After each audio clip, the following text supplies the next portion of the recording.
इथं एक रोपटं लावलेलं होतं आणि त्या रोपट्याचा महावृक्ष व्हायला काहीच दिवस आता मला वाटते दिसून येत आहेत आणि काही दिवसांना हा वटवृक्ष सगळ्यांना सावली देईल आणि आपल्या गावाचं जे ज्ञान आहे, जी कला आहे, जे सुप्त ज्ञान आहे, हे नक्कीच महाराष्ट्राच्या देशाच्या कानाकोपऱ्यात हे आपल्याला काही दिवसानंतर दिसून येईल. मी अशी आशा व्यक्त करतो.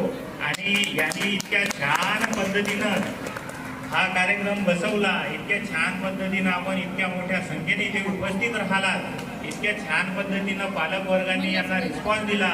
मॅडमनी सांगितल्याप्रमाणे 2-2 हजार रुपयाचे ड्रेस त्यांनी या इव्हेंटसाठी आणले आणि आपल्या लेकरांचं मनोबल वाढवलं. आणि ते मनोबल वाढवण्यासाठी आपणही इतक्या मोठ्या संख्येने उपस्थित राहून त्यांचं धैर्य वाढवलं.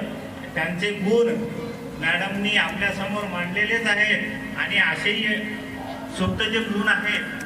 मला पालक वर्गांना विनंती मी करेन की लेकरांना प्रत्येक गोष्टी ज्या आहेत त्या मायबापांना त्या गोष्टी चांगल्या पद्धतीनं माहीत असतात. मॅडमशी आपण ज्या ॲन्युअल मिटिंग्स असतात त्या मिटिंगमध्ये त्यांचे गुण काय आहेत, त्यांना चांगलं बोलता येते, चांगलं नाचता येतं, त्यांना कोणत्या गोष्टी चांगल्या पद्धतीने प्रेझेंट करता येतात, या गोष्टींचा मॅडमशी आपण डिस्कस केलं पाहिजे आणि त्या गुणांना